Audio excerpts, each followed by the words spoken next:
This man was born a ferocious beast, yet his appearance exuded a charm admired by all. His unparalleled power reached such a level that anyone who came near would be injured by his sheer force. With no match in the world, he turned out to be Leon, a subordinate under Dominic's command. In the past, he was just an unknown lad who, by chance, obtained a divine weapon through a treasured sword. Since then, he became cold as ice, hard as steel, and slaughtered people like ants, regardless of kinship. Those who fell by his hands didn't even have time to close their eyes. Across the vast lands of Huaxia, there were legends of unrivaled heroes, martial prodigies with the ability to absorb the energy of heaven and earth. When they met, the potential in each was awakened. They could accumulate the universe's unimaginable power. Unrivaled heroes were those blessed by the heavens and earth, able to command heroes across the land and conquer kings and lords. Wielding the sky-painting halberd in hand, Leon was recruited by Governor Dean. However, out of greed, he betrayed and beheaded his adoptive father Dean, presenting the head to Dominic, and joined forces with that treacherous official. Because of this, Leon was greatly valued, granted the red hair and the strongest army. Yet the tides of war turned endlessly, plunging the Han dynasty deeper into decline. Commoners rose across the land to resist the Han court's oppression and suppress rebel forces. Emperor Liu Bennett, then a young and inexperienced ruler, was powerless to govern alone. Dominic grew increasingly arrogant, plotting to usurp the throne.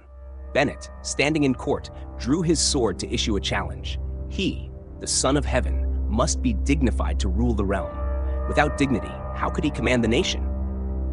The civil and military officials realized Bennett harbored rebellious intent and tried to dissuade him, but when he noticed some were disloyal, he ordered his subordinates to drag them out. The 400-year foundation of the great Han dynasty was on the brink of collapse. After driving out the Yellow Turbans, they now faced the usurper Dominic. Dominic disgraced the emperor, caused chaos in the harem, and seduced the empress, shaming the court. Though some loyal ministers knew of it, none had the courage to stand up and resist, only dared whisper behind his back. At that moment, a minor official named Charles felt deeply outraged. Though merely a low-ranking man, Charles declared he would do what no high official dared to. That day, Charles stormed the longevity banquet at Chancellor Warren's residence. Knowing Charles intended to assassinate Dominic, Warren secretly invited him back to his manor. Though Warren lacked great power, he was still willing to help. Charles was deceived into attempting to assassinate Dominic alone. While the fat villain slept, Charles drew his blade. But as the light glinted off it, Dominic awoke. Charles immediately knelt and offered the blade as a gift, claiming it was the 7-star blade, a rare treasure. Dominic tested it on a mirror, slicing it clean in half. Watching from outside, Leon waited for Charles to leave before entering and warning Dominic that the blade was meant to kill. Dominic was skeptical, but with enough persuasion, finally ordered Leon to arrest the traitor. As Charles mounted his horse to flee, Leon quickly leaped onto Red Hair and gave chase. Wherever Charles went, soldiers followed, and he was hit by an arrow. Passing by a forge, Charles slashed at it, sending flames flying and burning the archers, who fell like cut grass. Leon chased him into the forest like a cat toying with a mouse. Wielding the sky-painting halberd, Leon summoned thunder and lightning, toppling Charles and eroding an entire mountain region. After the battle, soldiers searched everywhere but found no trace of Charles's body. Dominic ordered that he be found dead or alive, issuing a nationwide warrant. This incident made Charles famous across the land. He narrowly escaped death and was saved by villagers. But upon seeing the high bounty, they betrayed him for the reward. While he was recovering, soldiers broke in and took him to County Magistrate Trent. Trent, once humiliated by Charles, saw this as a perfect chance for revenge. Charles, refusing to accept defeat, declared that launching a proper campaign against Dominic would be more honorable than being captured as an assassin. Moved, Trent knelt before Charles, resigned his post, abandoned his family, and pledged to help Charles build his legacy. 3 months later, they sought refuge at the home of Luke Baker, a sworn brother of Charles's father. But here, Charles's paranoid nature surfaced. When the family went out to buy wine, he suspected it was a ploy to get him drunk and kill him. Seeing the door locked reinforced his suspicions. He slashed it open, burst out, and massacred the entire Baker family. Only after noticing some pigs being tied up did he realize he had killed the wrong people. The door was locked because the top latch had fallen and blocked it. On the way, they saw a woman bringing home wine, insisting on keeping them there, planning to kill a pig that evening to feast Harold generously. At that moment, Harold, knowing his crime was unforgivable, said, "I've already killed that woman's entire family." Not giving her time to grieve, he immediately apologized and proposed to her on the spot. By the stream, Harold declared that he would rather betray the world than let the world betray him.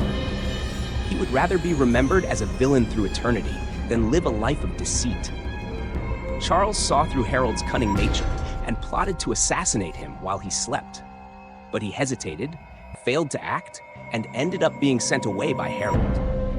At the end of the Eastern Han dynasty, the Yellow Turban Rebellion erupted among the people, rendering the imperial court powerless. The court summoned generals and heroes, marking the rise of the Three Kingdoms era. Seizing the opportunity, Donovan raised an army to crush the rebels. A brave general sat atop his horse as Yellow Turban troops besieged the court's forces.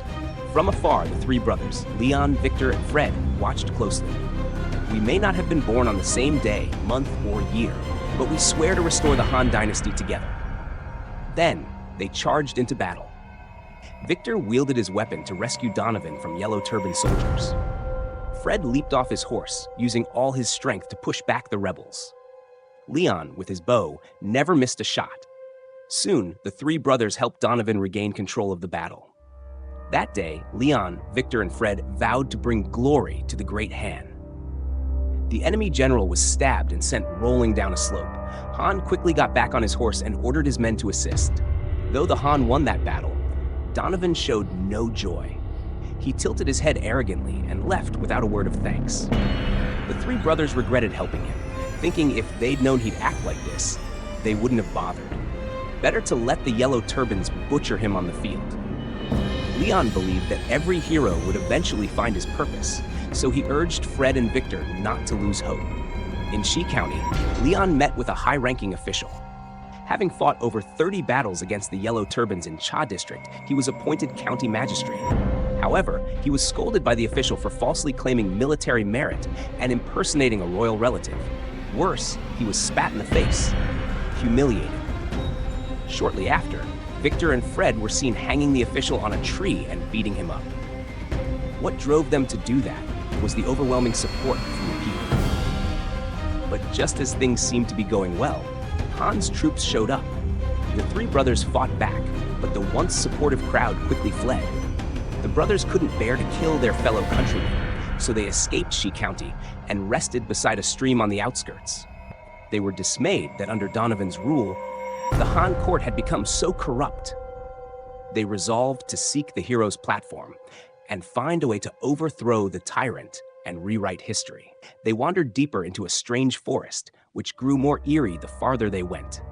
Thick fog obscured everything. Just after dismounting, a swarm of fireflies surrounded them. Somehow, the three ended up in a mysterious cave. Their weapons suddenly fell from their hands. A woman appeared, knowing exactly who they were. She said this place was the Sacred Sword Forge, and she was the one who crafted their weapons. All her weapons were forged from blood-infused natural stone. The more enemies the wielder killed, the stronger the weapon would become. Leon had heard that the 18 regional warlords were about to form an alliance to attack Donovan. The three brothers hoped to join in to support the Han. It was said that even Harold's famed halberd of fire was made by this woman. She noted that Harold possessed boundless energy, a bottomless force capable of swallowing the world. He carried his sword to recruit soldiers, then sold off all his family's land to find talented warriors to attack Donovan. Soon, he raised a mighty army called the Allied Forces of the 18 Warlords. The dream ended, and Leon, Victor, and Fred awoke with their weapons still beside them. What just happened felt too real to be a dream.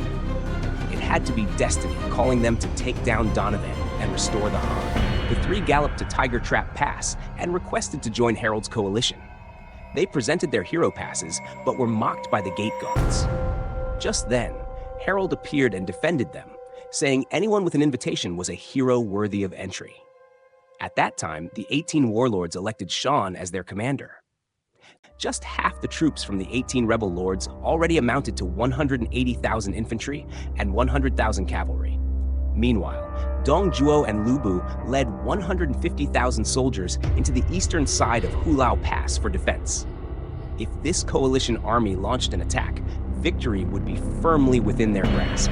Suddenly, the crowd found the arrival of the trio, Liam, Gavin, and Zach, completely unnecessary.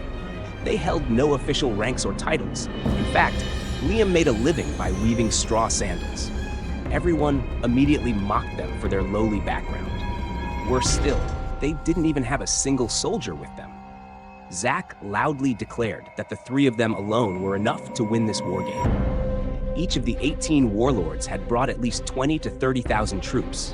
What could the three of them possibly do? Liam stepped up and said what mattered most was that they had heart. Sensing the tension, Theo quickly intervened and praised them for their loyalty and courage, then asked Liam for his strategy to defeat Dong. To destroy the Fat Man, one must first rescue the Emperor and support the Han Dynasty. Without the Emperor in hand, Dong's power would crumble. To reach the capital Luoyang, they had to pass through Hulao Pass. Surely, the Fat Man would assign Lu Bu to fiercely defend the area. So, to destroy Dong, they must take Lu Bu's head first. Victor, impressed by Liam's strategy, immediately rewarded them with crimson tokens and inducted them as the 19th faction of the alliance. Then, Theo pulled out an imperial decree, supposedly written in the Emperor's blood. Everyone immediately knelt to hear the royal command. Someone questioned Theo, asking if he had really met the Emperor. Theo burst out laughing and said, "Of course not." The decree was written by himself. Just as the crowd was about to react with anger, the alliance leader stepped in to stop them. Theo argued that a righteous reason was needed to launch an expedition. Dong treated the Emperor like a toy in his hands. If their campaign succeeded, even a fake decree would become legitimate. If it failed, it wouldn't matter anyway. Liam immediately recognized Theo's ambition and warned Gavin and Zach to keep an eye on him. Since the decree was fake, Victor established a contest. Whoever entered Luoyang and rescued the Emperor first would be made Grand Marshal. Ken quickly accepted the mission to storm Sishui Pass. Dong was reveling in pleasure when his scouts returned with alarming news. 3 layers of defenses at Sishui Pass had fallen, and Luoyang was about to be attacked. Lu Bu was eager for battle, but Dong said there was no need to butcher an ox to kill a chicken. Hua, the top warrior of Shiliang, volunteered to teach the rebels a lesson. At that time, Theo invited Gavin to play chess under the scorching sun. He wanted to win Gavin over, but Gavin remained fiercely loyal to Liam. Suddenly, soldiers arrived with news. Ken's army had been crushed by Hua's forces. Now the real game begins. Hua, a subordinate under Dong Zhuo, was second only to Lu Bu in strength. If they couldn't defeat him, they could forget about taking down Dong. This was the Allied army's chance to earn honor. Julian, undefeated in battle, volunteered to challenge Hua in solo combat to earn merit for the alliance. Before leaving, Victor offered him wine for courage. However, once on the battlefield, Julian realized within 3 moves that survival was unlikely. Ultimately, he couldn't even keep his head, which flew back to Victor's feet. Gavin wanted to enter the battle, but Liam held him back. The time was not yet right. Acting rashly could be fatal.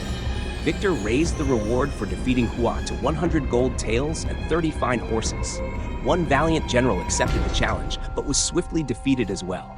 The reward doubled again, but subsequent challengers all lost their lives, barely laying a finger on Hua. Finally, the time had come. Liam allowed Gavin to take the field. Against such a lowly bandit, Gavin didn't even need wine to boost his courage. Amazingly, he was the first to survive 3 of Hua's attacks. Before his opponent could recover from shock, Gavin said he had a habit of letting his enemy strike first 3 times. Now that those 3 strikes were over, Gavin launched his attack.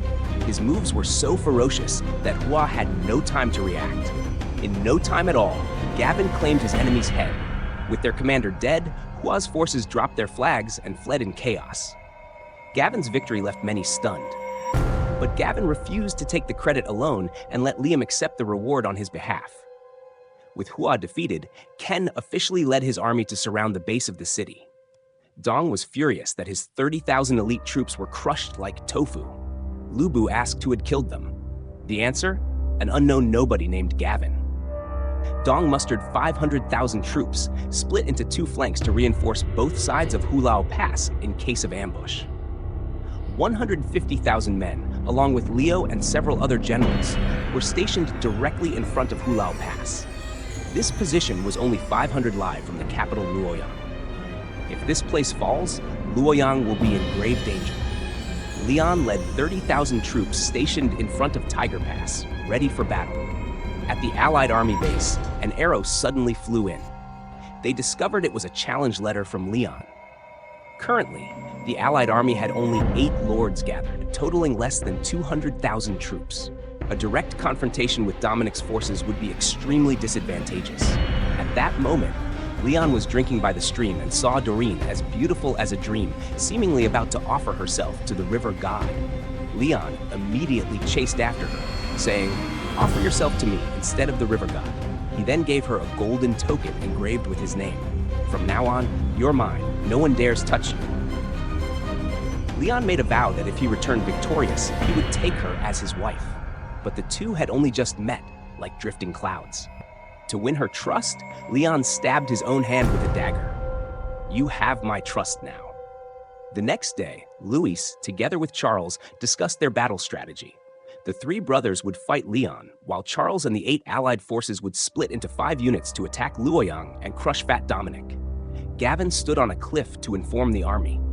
"Lian has 30,000 cavalry. We only have 20,000 soldiers. This is a battle of life and death. If none of you want to join us in fighting Lian, you may leave. But whoever stays, if I, Gavin, fall, then we shall share honor and shame together." Unexpectedly, in this time of hardship, the brothers gained their first true army. The soldiers were determined to follow them to the end. Charles carried the secret order of the Emperor, commanding the righteous army to split into 5 forces and attack the east, south, west, north, and central gates, supporting each other. They swore to break through Tiger Pass and enter the capital to support the Emperor. The brothers, led by Louis, brought 20,000 soldiers to the gates of Luoyang. Lian stepped out as the wind rose, revealing that half of Louis's soldiers were straw dummies in iron armor. Seeing this, Lian laughed maniacally and mocked them as pathetic. The two armies clashed fiercely. The Allied soldiers split, then under Louis's orders, rearranged into a maze formation, trapping Lian's troops with no escape routes. Meanwhile, Charles and the 8 Allied armies attacked the flanks of Tiger Pass. On the other side, Victor and Gavin crushed the enemy like dry grass. Victor leapt off his horse and slammed his blade into the ground, instantly knocking over enemy soldiers. Gavin flew through the air and struck once more, killing Lian's men before they could react. Riding the momentum, the Allied troops engaged Lian directly. At this point, Lian fought alone, spinning his spear to form a thunderstorm, then summoned lightning to strike the soldiers on the spot. In a short time, over half the Allied army lay dead. Lian continued his assault, facing off against the 3 brothers, Louis, Victor, and Gavin. Both sides wielded weapons forged from meteorite, equally matched in strength. Their clash triggered a powerful shockwave that brought down lava and collapsed the bridge into the city. As they fell into the river below, the bloody battle raged on. Lian somersaulted, dodging attacks, and rode his horse forward. Louis blocked the path with twin swords, creating a waterfall of blades. Gavin unleashed a firestorm, but Lian dodged them all with ease. It seemed that 3 against 1 should be enough, but Lian clearly had the upper hand. Despite their numbers, the 3 could not touch even a hair on Lian's head. After a long chase, Lian ascended and struck down a bolt of lightning, blasting the brothers to the ground. They remembered that weapons, like people, have souls and destiny. The more enemies their master slays, the stronger they become. The 3 brothers vowed to live and die together, sacrificing their blood to merge with their weapons. Together, they charged, but with just one spear move from Lian, they were left broken and defeated. Amid the chaos, Dominic still insisted on taking Doreen, the adopted daughter of Prime Minister Vance, as a concubine. He then fired a flare to summon Lian and ordered his men to gather all food and treasures and flee Luoyang. Charles led his army and, after much struggle, defeated several thousand of Leon's troops at Tiger Pass. He attacked anyone in his way, determined to take Luoyang. But when he arrived, the city lay in ruins. Dominic had already fled to Chang'an, taking Doreen and her guardian with him. Without waiting for the warlord's command, Shan stormed into Luoyang and seized the imperial seal, proclaiming himself Grand Marshal. Charles claimed that neither the palace nor the seal mattered. Wherever the emperor is, there lies the Han and the realm. Of course, he sent men to pursue Dominic and rescue the emperor. The fall of the Han dynasty was due to the loss of the people's trust. Rather than rely on the alliance, Charles chose to forge his own path. A few years later, when the world hailed the 18 lords as heroes, Charles drank with Louis and asked, "What makes a true hero?" By then, Louis also commanded a mighty army, but even that was nothing compared to Charles's 100,000 troops. According to Charles, Victor Shao was unworthy of being called a hero. Because Han knew the Han dynasty was doomed, destined to fall sooner or later, he neither served it nor destroyed it, but instead preserved his strength to seize the right moment. Sun Jian found the imperial seal and returned to Jiangdong, plotting to rule the empire. Whoever possesses the imperial seal becomes a target for all. Now, every warlord gathers forces, seeking gain from the chaos. Moreover, seeing the empire divided into factions, all aim to claim the largest territory. After a series of turbulent events, the Great Han exists only in name. This is an era of chaos and division. Cao Cao wished to recruit Liu Bei, but once again, Liu rejected him. Thus began the era of the Three Kingdoms. The episode ends here. Thank you all for watching. See you in the next video.